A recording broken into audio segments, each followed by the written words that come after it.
Muito se fala do ponto de não retorno quando se pensa em crise climática.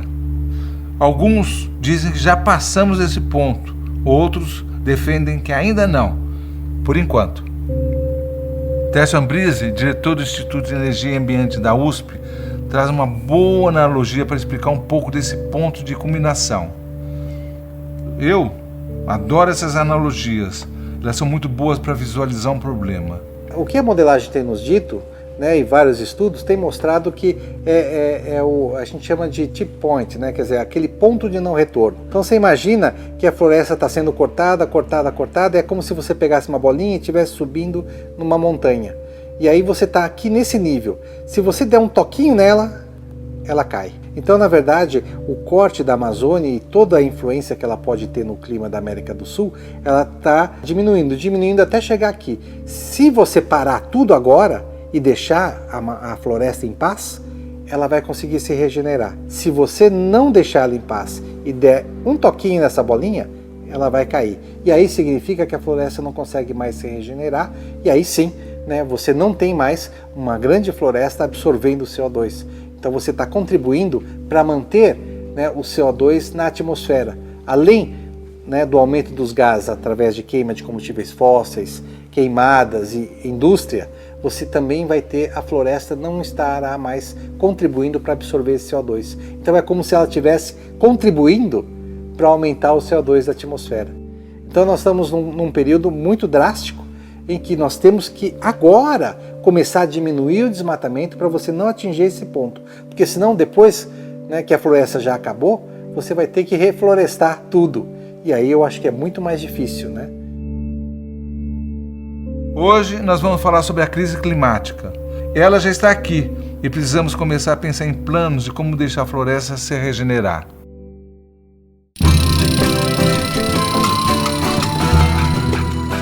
Começa agora o São Florestas, um podcast original Sesc São Paulo.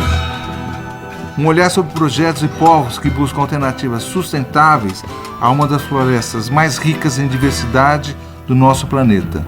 E ela pode nos salvar. Eu sou Miguel de Almeida. Episódio 13, Vozes pelo Clima. Em 50 anos, nós saímos de 0,5% de desmatamento da Amazônia para algo como 20%. É um número triste, imenso. Vou repetir, porque é algo grave. Pulamos de 0,5% para 20% do desmatamento em apenas 50 anos. Recentemente saiu a notícia que nós já ultrapassamos a marca de aumento de temperatura limite para evitar tragédias, que seria de 1,5 graus Celsius. Mais do que nunca, é hora de relembrar a importância da Amazônia. Para o Brasil e, de certa forma, do mundo. A importância da Amazônia está exatamente nela respirar, né, dela reter umidade e liberar essa umidade para a atmosfera. E aí os ventos fazem o trabalho de trazer essa umidade para outras regiões da América do Sul, particularmente o Brasil. Então veja, se com a Amazônia nós temos essa transferência de umidade e você cria um regime de chuvas, é nessas regiões que você vai ter talvez mais população, vai ter agricultura e várias outras dependências da água. De acordo com Técio Ambrise, quando você começa a diminuir a quantidade de árvores da Amazônia, duas coisas acontecem como consequência. Quando você começa a cortar a Amazônia, você começa a diminuir a quantidade de árvores, duas coisas. Uma, você está diminuindo essa quantidade de umidade, né, e portanto você está trazendo menos umidade para outras regiões da América do Sul. E outra, nessa região em que você tirou essas árvores, ela se torna um polo de aquecimento. Então, em todo o seu entorno, ela começa a aquecer muito mais, porque aí você recebe a radiação direta do sol, né? Porque você já não tem as árvores para te proteger, e aí você transforma aquela região numa região muito mais quente, né, menos úmida e com capacidade, inclusive, de se tornar uma região árida, né, porque ela fica no entorno, ela fica protegida, inclusive, dos ventos. Então, na verdade, é algo terrível que contribui não só para nós no Brasil, mas a Amazônia, como parte de outras florestas tropicais, contribui exatamente para esse equilíbrio, de certa forma, de absorção dos gases de efeito estufa, particularmente o CO2, né, na fotossíntese, né, e, portanto, absorvendo e diminuindo esses gases. Então, a devastação é tremenda quando você corta uma árvore na Amazônia. Esse desmatamento impede a absorção dos gases de efeito estufa pelas árvores no processo de fotossíntese, que, se deixadas de pé, absorveriam e diminuiriam esses gases. A devastação é tremenda quando você corta uma árvore na Amazônia.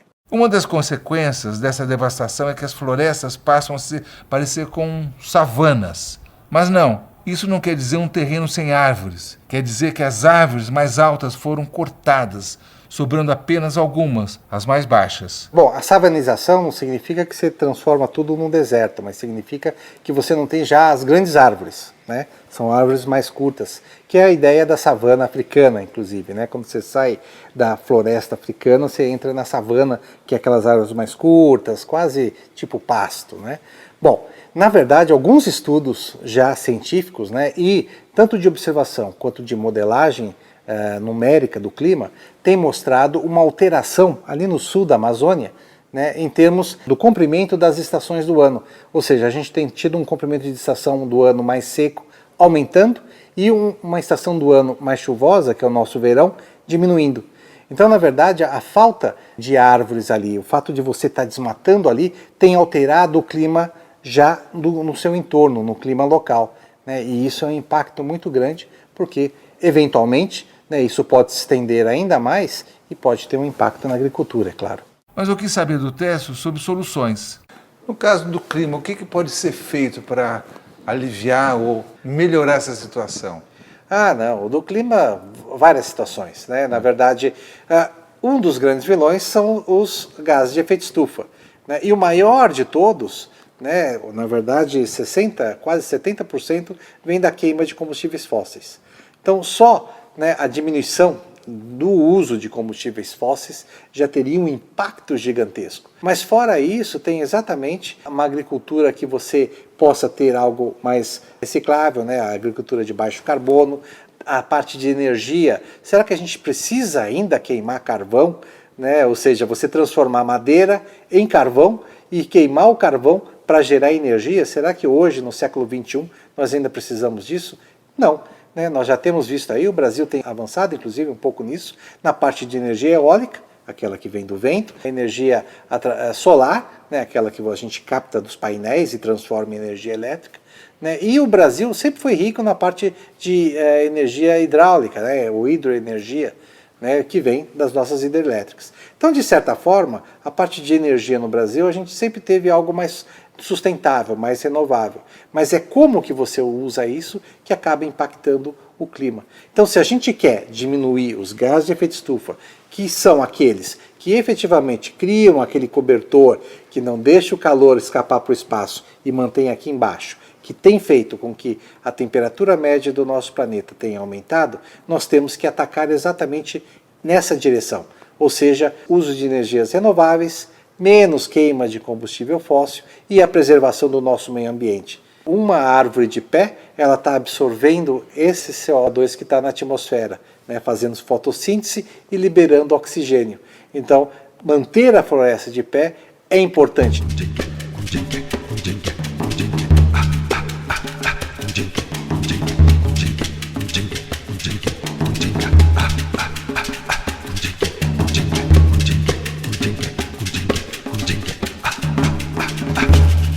As mulheres de Belém do Pará parecem saber dessa importância. É lá que foi criada a Rede Jandiras, que é uma mobilização para conscientizar a sociedade e a esfera política sobre questões referentes ao clima. A Rede Jandiras começou a partir de uma formação voltada para mulheres da periferia, mulheres não brancas, para que fossem formadas lideranças climáticas. Essa primeira turma teve 40 alunas. A Valesca Queiroz, mobilizadora da Rede Jandiras, conta a história. Foram 40 mulheres que participaram dessa formação, e aí, após essa formação, a organização Mandi, que foi a que promoveu esse curso chamado Jandiras, ela convidou essas 40 mulheres a participarem, integrarem, formarem a Rede Jandiras, né?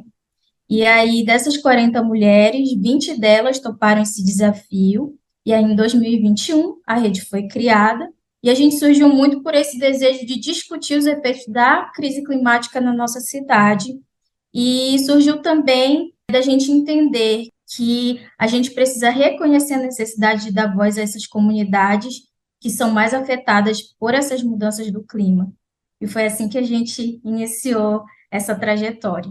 Uma dessas mulheres foi Ana Paula Vale Chagas, de Belém do Pará. Hoje, ela é integrante da Rede Jandiras e ela conta aqui como era antes. Nós não tínhamos muito essa visão de ter destaque para a crise climática, né? Em uma das conversas que nós tivemos através da Coordenadoria Antirracista, ela criou um evento dentro da comunidade no mês de maio. Então, nós participamos de uma roda de conversa com vários grupos. Conheci a Rede Jandiras, né? E aí acabei me atrelando a esse movimento. Depois de descobrir as iniciativas, de perceber esse protagonismo das mulheres com a crise climática, a gente acabou participando de algumas conversas.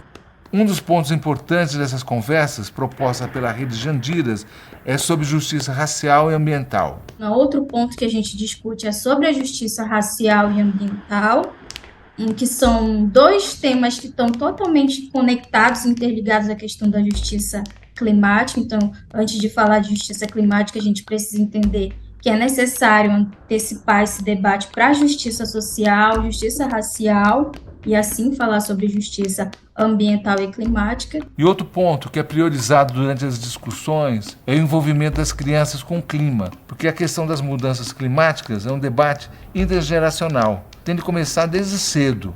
E outro ponto que a gente prioriza dentro da nossa agenda, das nossas discussões, é a questão da infância em clima, porque a gente entende que a questão das mudanças climáticas ela é um debate intergeracional. Então, a gente precisa considerar que as crianças precisam se preparar para todos esses efeitos e impactos que a gente está vivendo agora, mas que essa nova geração vai viver de forma ainda mais intensa, né? Então, sempre priorizar a educação climática e ambiental também para as crianças. Depois da formação, a Ana Paula conseguiu identificar pontos críticos onde poderia haver melhora dentro das escolas da sua região. Um deles foi nesse citado agora, o da educação das gerações mais jovens. Eu sou de uma comunidade quilombola. Como nós vivemos dentro da Amazônia, é super necessário que a gente tenha uma política de educação para a educação ambiental. Então, nós não conseguimos visualizar ainda dentro das nossas escolas isso. Nós temos sim trabalhos pedagógicos que envolvem, mas ele não está diretamente desenvolvido, ele está só atrelado.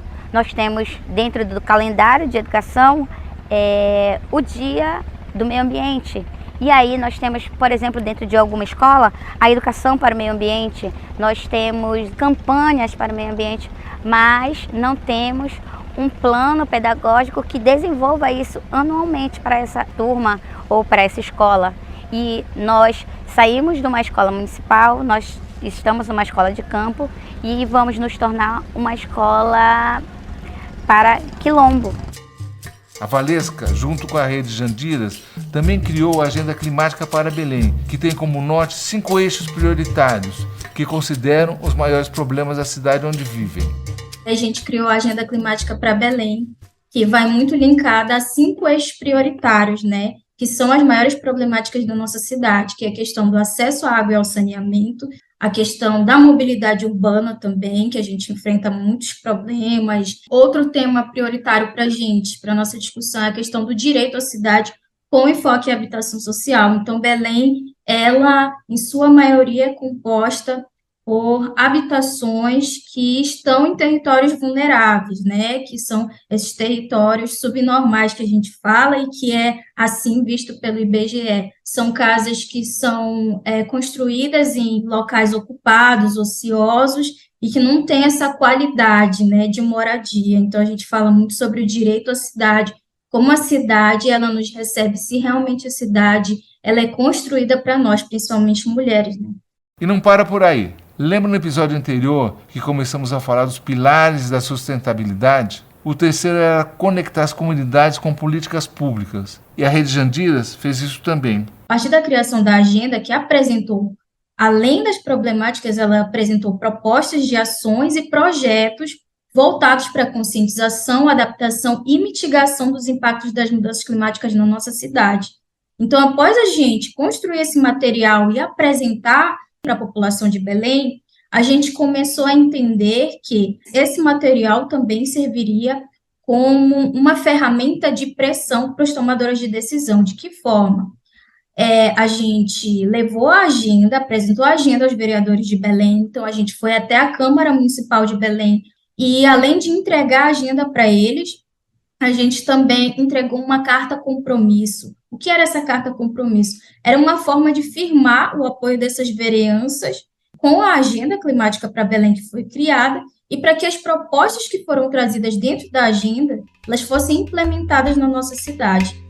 Nós temos que ter estratégias, e essas estratégias é através das políticas, né? Políticas públicas que o governo deve manter ou implantar. Estratégias para a produção de pequenos agricultores, estratégia para a produção de manutenção das áreas já degradadas, estratégias de produção para essas áreas que já foram destruídas através de anos de degradação da Amazônia ou de qualquer mata dentro do Brasil, por conta das explorações, né? É uma forma de levar as questões e demandas da população para os tomadores de decisão. Das cartas de compromisso, 8 vereadores assinaram e, através dessa pressão, dessa informação, não só para a população, mas para as vereanças locais, a gente conseguiu ocupar esse espaço, realizar uma primeira sessão de mudanças climáticas na nossa cidade, conseguiu também fazer com que essa agenda ela chegasse às populações da periferia para que elas reconhecessem os problemas que eram enfrentados e muito mais do que isso, né? Uma das nossas propostas que foi inserida dentro da agenda, que foi a criação de um Fórum Climático para Belém, foi aprovada no Plano Plurianual da cidade em 2021. E o fórum que a gente está reivindicando é um fórum que a população esteja incluída, que seja um fórum plural, que seja um fórum que tenha participação indígena, quilombola, ribeirinho, principalmente porque a gente vive na Amazônia. Então, a gente precisa considerar diversas realidades, diversas pessoas que vivem nesse local. Eu quis saber do Técio um pouco mais sobre a relação dos povos indígenas e a crise climática. As comunidades indígenas, pelos números, são as que mais conservam, mas agora, numa situação desse desmatamento acelerado, vão ser as pessoas que mais vão sofrer, né? São as áreas, né? As comunidades que mais terão impacto, né? Porque de lá elas tiram pesca, fazem sua agricultura. Para quem mora na Amazônia, vai ser um impacto imediato. Muito grande, né? Na verdade, eles são primeiros protetores da floresta. Por quê? Eles sabem que a floresta é importante para eles. A floresta fornece água, a floresta fornece alimento, né, de diversas formas, né, e fornece a própria casa deles.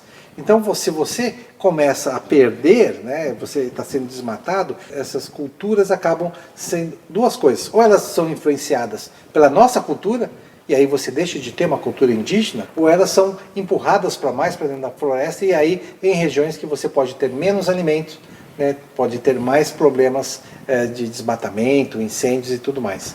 Boa parte desse desmatamento é resultado do uso da terra, que tem causado esses problemas que a gente está falando. É um uso equivocado da terra, no caso. Com certeza, né? Na verdade, se pensa que para você aumentar a sua produtividade agrícola, você precisa ter muito mais terra, né? E hoje vários estudos, né, inclusive estudos feitos pela Embrapa, têm mostrado que não, você pode ser mais eficiente, né, com menos terra, né? Então você não precisaria estar desmatando, né? Ou se desmatar, você tem que fazer algo, uma coisa muito bem planejada, né? Se você está desmatando aqui, você compensa de outra forma, ou você desmata de uma forma organizada. O que nós temos visto é um desmatamento ilegal, né? Então, o que alguns fazem? As terras são do governo, né? Aí ele vai lá, desmata, sai, né? E aí aquilo não consegue se regenerar, eles vão lá e começam a usar a terra, né? Ou para a parte de agricultura, ou para a parte de pastagens. E aí, uma das coisas que se faz também, né, é querer usar as madeiras. Dentro da Amazônia, da floresta amazônica, tem um monte de madeiras nobres, né? E aí eles vão atrás dessa madeira, né? E há um corte ilegal. Então, na verdade, o corte ilegal, né, o uso da floresta, uma vez que você desmatou, né, para pastagens e uma agricultura não efetivamente organizada, né, e estruturada, né, e Obviamente a gente tem visto também a mineração, né? Claro que a floresta está lá, dentro dela você pode ter, mas se você permitir que todo mundo vá desmatando para poder ver se tem minerais ou que tipo de minerais e tirar ali, nós temos um grande problema nesse mundo, né? Então eu acho que o que está faltando é exatamente uma organização maior, né, em controlar esse desmatamento e não deixar que seja feito aleatoriamente. Por isso a importância de projetos como a Rede Jandiras, porque são nessas iniciativas que a população consegue se aproximar do debate, entender que ali mesmo onde vivem pode ser feito algo, melhorar a situação. Qual que é a adesão justamente da sociedade à agenda, essa agenda climática? Como que a população reage? Quando a gente construiu a agenda, a gente fez uma pesquisa durante 3 meses, uma pesquisa com dados do IBGE, entendendo a vivência de cada uma das mulheres que estavam integrando a rede e trazendo isso para a perspectiva local, já que a gente vivia, a maior parte das mulheres vivia nas periferias. E aí a agenda ela foi construída com uma linguagem muito clara e acessível, trazendo não só vivências, mas dados científicos, porque hoje em dia, quando você fala em mudanças climáticas, os termos que são usados são muito técnicos, a população não consegue entender e não consegue dar nome ao que está vivendo. Então, a gente entendeu que tinha que ser uma linguagem clara, acessível, uma agenda que trouxesse propostas, não só falassem dos problemas, porque a gente fala às vezes muito dos problemas, a gente dá foco nos problemas, mas que a gente precisava trazer soluções que já existem no território também. E principalmente colocar a população como protagonista desses espaços. E aí, quando a gente apresentou a agenda para a sociedade, ela foi muito bem recebida, né? Porque nós fomos pioneiras em construir um material desse para a cidade de Belém. A Ana Paula Chagas sentiu o impacto da rede em seu dia a dia, em como ela interage com o local onde vive. O que eu posso falar sobre antes e depois de Jandiras? Antes, eu não tinha esse olhar de que eu estaria diretamente ligada à crise climática. Porque eu moro na Amazônia, eu tenho muita água, eu tenho muita natureza, então eu não vou me preocupar com isso, porque é algo que já está ali. Não, eu não devo me preocupar só com o meu umbigo ou só com a região que eu estou, e sim com um todo. Antes do Jandira, eu não pensava dessa forma. Hoje eu já tenho esse olhar mais aberto, mais amplo para a comunidade num todo. A importância da Amazônia é global e precisa ser prioridade do Brasil inteiro.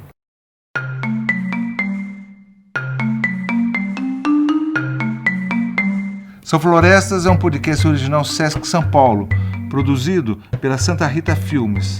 Direção e locução minha, Miguel de Almeida. Roteiro, edição e mixagem, Mariana Romano e Mamúnia Produções. Trilha sonora, Caíto Marcondes. Técnicos de som, José Orlando Pereira, Pedro Moreira, Lauro Lopes, Fábio Henrique Murphy e Samuca Braga. Produção executiva, Flávia Tonalese. Produção, Marcelo Braga.